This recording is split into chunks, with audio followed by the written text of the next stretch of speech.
Mm. Hi everyone. Sorry it's been a while since our last video. I've actually been sick for over a week now. So I know I need to just buckle down and continue to do my videos.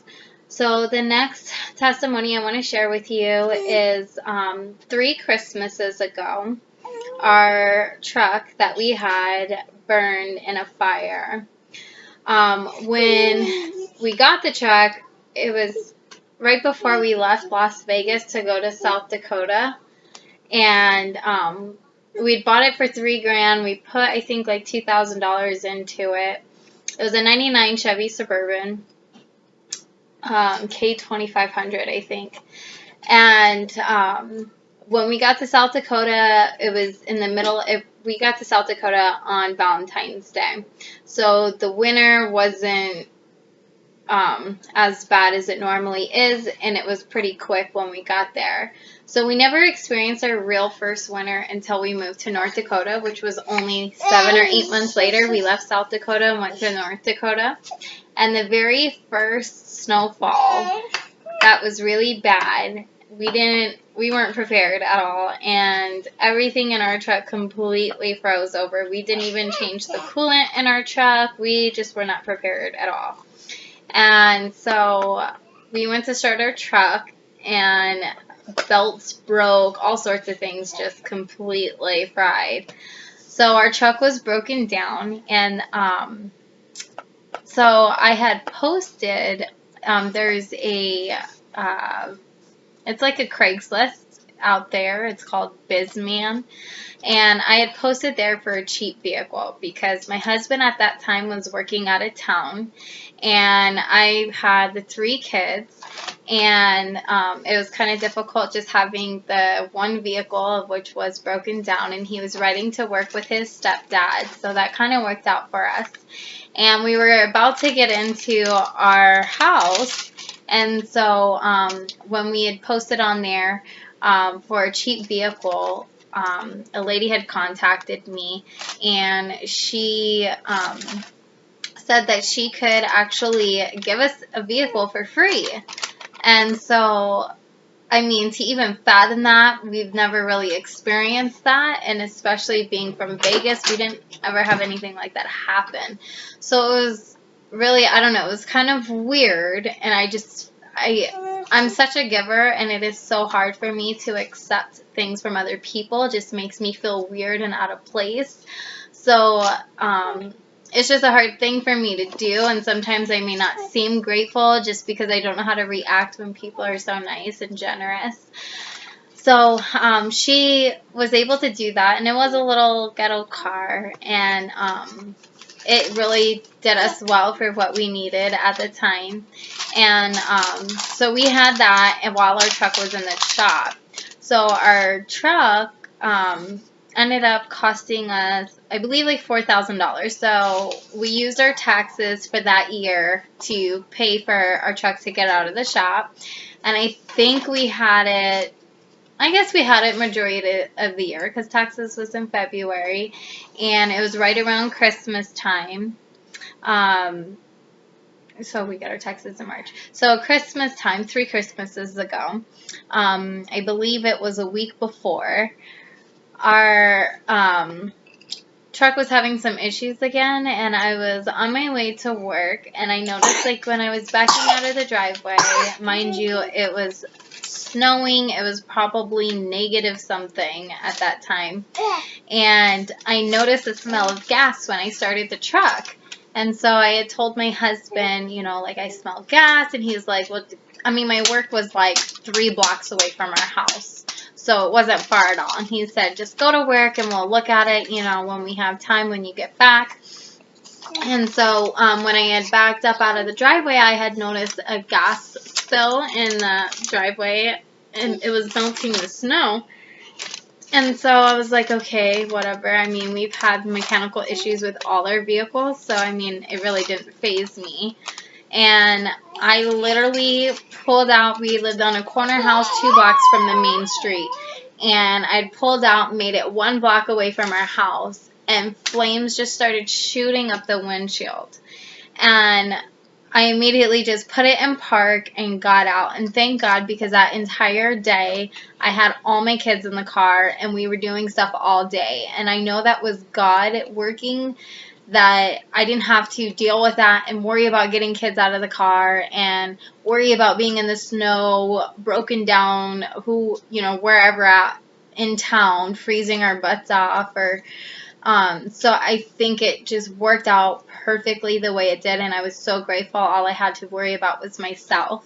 And I mean, I was more worried that the truck was going to blow up, and I know how that happens, and I was parked right in front of somebody's house. Thank God we had, like, no gas in the truck. And that was probably also a God-given thing, because if it had a full tank or anything like that, I'm pretty sure it would have blown up. But so I was trying to get a fire extinguisher from anybody, and anybody in their houses, they just kind of mind their own business, stayed in their house, they didn't come out, they didn't try to help, and nobody seemed to have a fire extinguisher. So I just take off running, and I go to my house, and the door was locked. I know my husband always takes a shower when he gets home, so I'm beating on the door, praying that he answers the door. And then he finally answers the door, and I'm screaming at him that our truck is on fire. And so he goes, and we had a fire hydrant at our house. And so he grabs the fire hydrant, he puts on snow boots, and he's in boxers, and it's negative whatever it was that day. And he's running to the truck in his boxers and snow boots. And he pulls the pin to do the fire extinguisher, and it didn't work. And we had already called 911. And so, I mean, he threw it because he was upset, and we're just sitting there watching our only vehicle just burn. And I mean, the flames by then were just so intense. It had already been on fire for at least 5 minutes, maybe even longer. Finally, the fire truck showed up, and they were able to put out the fire. It had went through the dash and burned the inside of the truck as well. So it melted the roof. There was drippings all over the car seats. It ruined everything inside of the truck. And from them hosing off our truck and from it being so freezing, that then by the time it wasn't so cold and everything kind of thawed out. I mean, there was socks in there that were like rock hard because they sprayed it and then it froze. So it was like everything was ice. If the kids' shoes, I mean, everything was rock solid. We couldn't even pry the car seats out of there because it was stuck to the seat. And so we had to wait a while before we were able to actually clean it out. And I will be posting another video that kind of has pictures of these testimonies that I'm sharing with you, and to kind of see and live through, kind of experience the visualization with what I'm speaking about. So the paramedics were talking to my husband, and the fire truck people were talking to him, firefighters. And they had said something about, we'll keep in contact. We try to help out people in these situations. We definitely didn't have full coverage.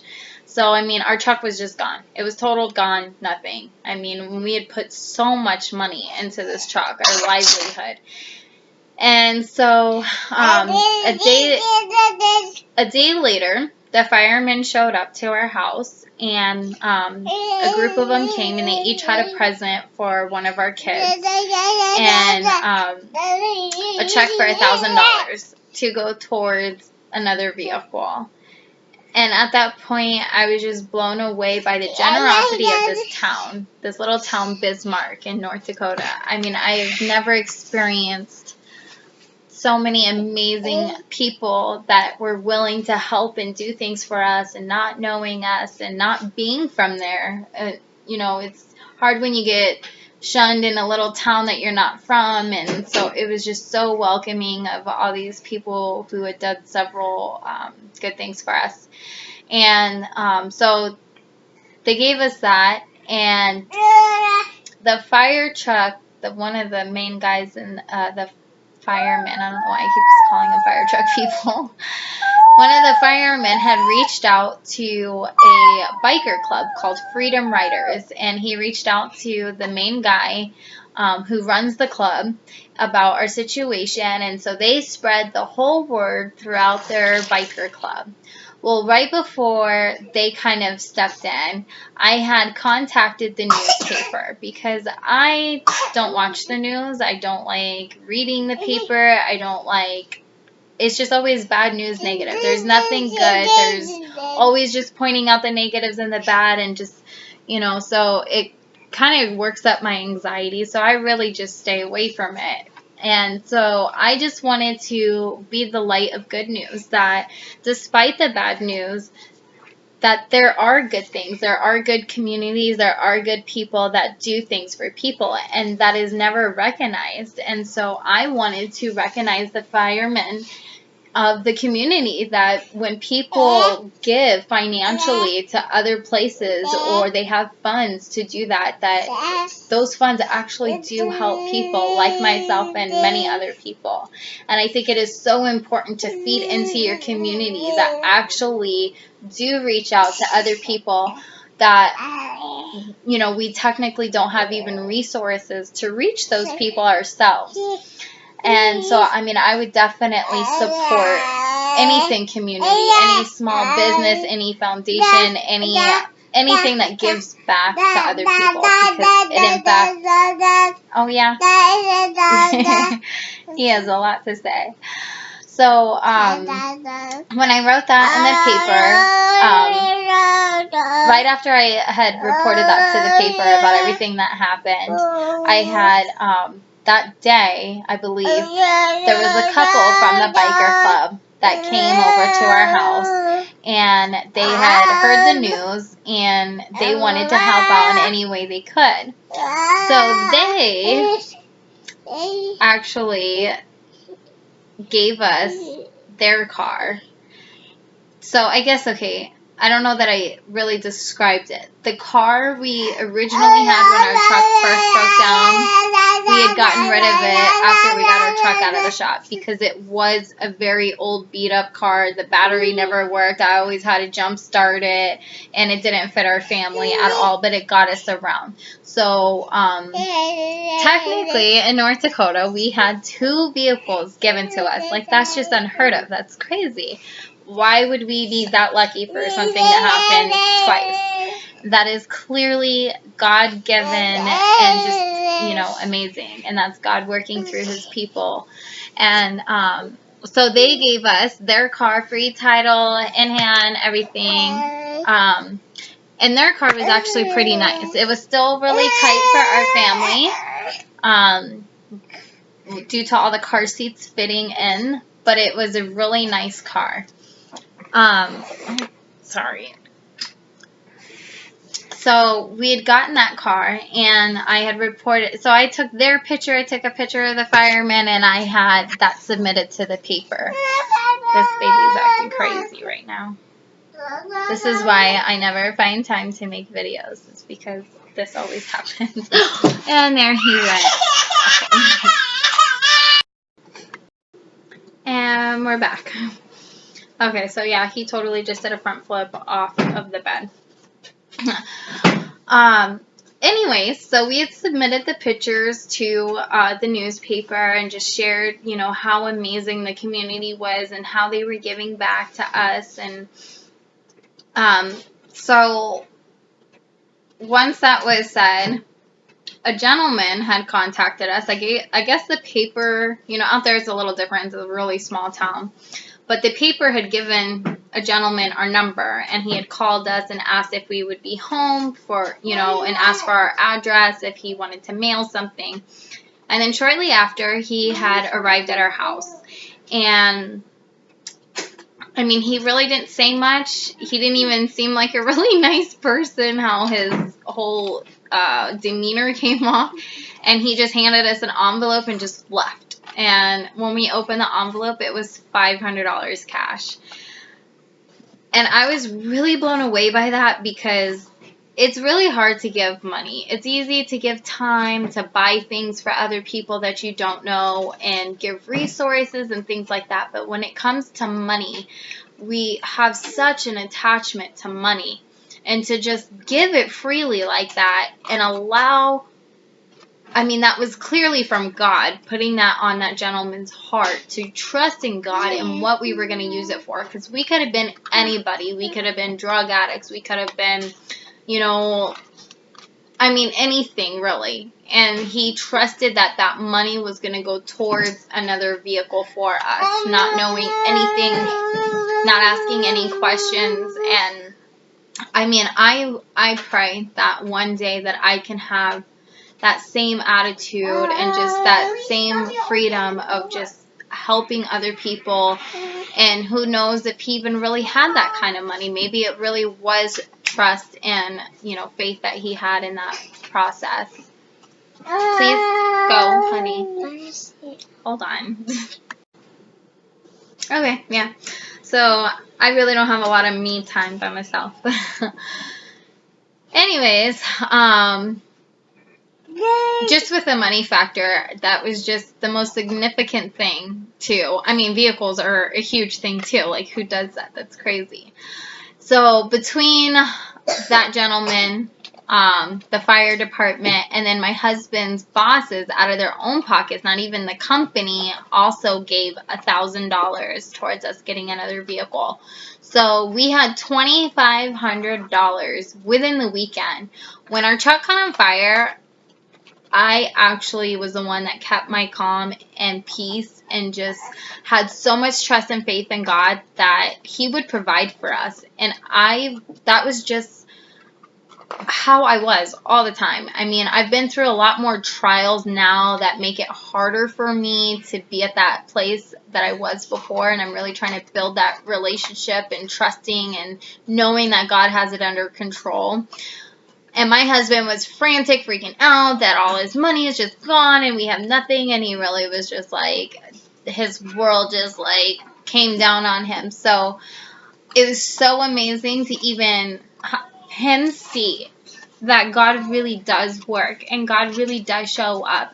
And I believe even if we're a couple, and I believe that he could show up through me, and it doesn't have to be because my husband believes. And the power behind that is inspirational, because if you're a couple that struggles with going to church together and you're the only one putting in the effort to believe and trust and lean on God, you know, that he will still work through that. And your spouse or significant other is a believer through you. And so I think that is a beautiful thing. My husband's always been a believer, just a little lack of faith sometimes. So for God to show up significantly to boost his faith and to prove through faith that he shows up was just, I mean, amazing for our marriage, really, and our walk with Jesus now. And so the bigger thing was, okay, so the biker club, the guy that was in charge of the biker club, he, I guess, every Christmas does stuff for families. So he was contacting my husband secretly and wanted to set up a surprise for our family. And so he had talked to my husband, asked everything about our kids, what they were into, what shoe size, their clothes size, every little last thing. And he didn't really give too much detail to my husband, but he just asked all of that. Well, Christmas morning, we got a ring at the doorbell, and there was probably like 7 or 8 cars lining the street, and the gentleman of the biker club was dressed as Santa, and then one of his other biker friends was dressed as Elf, and they had a sack of toys, and they came in with all the other people from the club, and they just swarmed into our living room. So there was like 15, 20 people just standing there, and blessed our kids with at least like 10 gifts apiece. And I mean, they had brand new shoes, clothes, toys. I mean, it was amazing. And so we were blessed with a car. We were blessed with money. We were blessed with gifts and a Christmas for our kids. And I mean, that is just amazing of their giving hearts. And that Freedom Biker Club is actually a Christian biker club. And I will never honestly forget them or that experience, and I'm so excited that I get to share this over and over and over, and to glorify God in that, and to glorify them in their hearts, and how God works through people that you would never expect. If you were to see them on the road, you would never see the heart behind that, and that's just inspiring for me to see everybody's heart, regardless of what they look like or what they do for a living or anything, to just not judge people's hearts by that.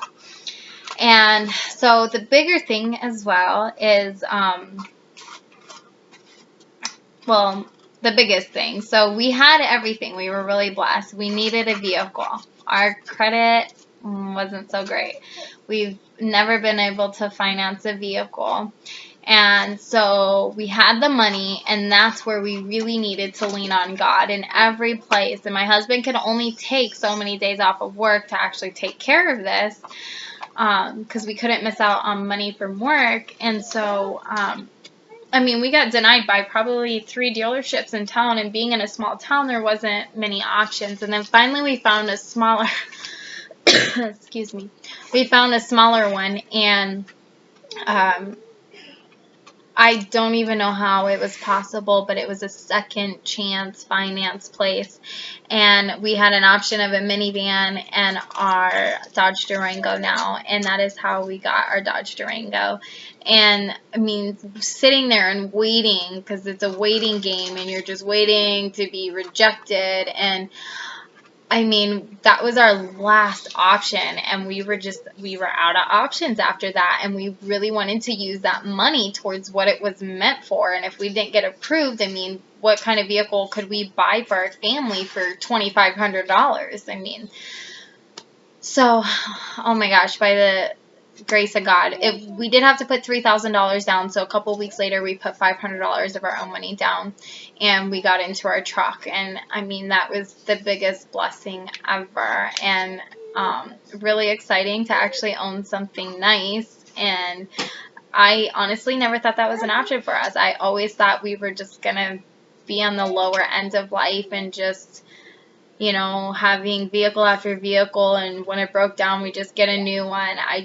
I never had hopes for having a life more than that. I would drive by people and see what they have and be envious and jealous and wonder what they do in their life to get there, and feeling that hopelessness of that we will never get there. We're just not those people. We don't come from that, and we'll never get there, and we'll never have that. So, to see God work, this is just the beginning. And when God starts the good work within us, He will continue His work until the day that Jesus Christ returns. And I really believe that, and I know that, and He's proven over and over and over that He is just going to continue to work. And, I hope this really touched somebody, and to realize the power of God's love. And I know it's happening a lot more than we see. It's just perspective. Other people don't have the perspective that it's God. They'll take the personal credit or give the credit elsewhere, when in actuality, giving hearts comes from God. It does. And regardless of where you're at with your belief system or spiritually, a giving heart comes from God. And I'm just so grateful for any of you who have ever given to people that are struggling, and haven't judged based on how they live their life or how different they are from yourself, and just to freely and openly give. I love and adore you, and I pray that you continue to bless other people, and to see the blessing on the other side, and how grateful I am, and what an impact it has put on my life. And I could only imagine the impact you have placed on other people's lives. And that is really my dream and goal, is to serve the homeless and impact other people's lives the way mine has been impacted. And this is a cycle of goodness. So when you do a good, kind act, and how it returns back to you, and you just get on this momentum of awesome cycle. And I just pray for all of you watching that you just start somewhere and just freely give, because God will bless 100 times more back. Okay, so I'm really glad I finally put my foot down and recorded this video. I'm sorry it's so long, and I appreciate you watching and going through this walking journey with me, and I can't wait to continue to vlog the rest of my videos. I believe I have about 3 more of testimonies, and then we will get started on what we're going through right now and just kind of keeping everybody upbeat. So those videos will be probably like 5 minutes long. None of them will be this crazy. So I appreciate your dedication and taking time out of your day to watch, and hopefully you're sharing and subscribing and liking my videos. And I really appreciate it, and I hope you have a blessed day and continue to bless others. See you guys later.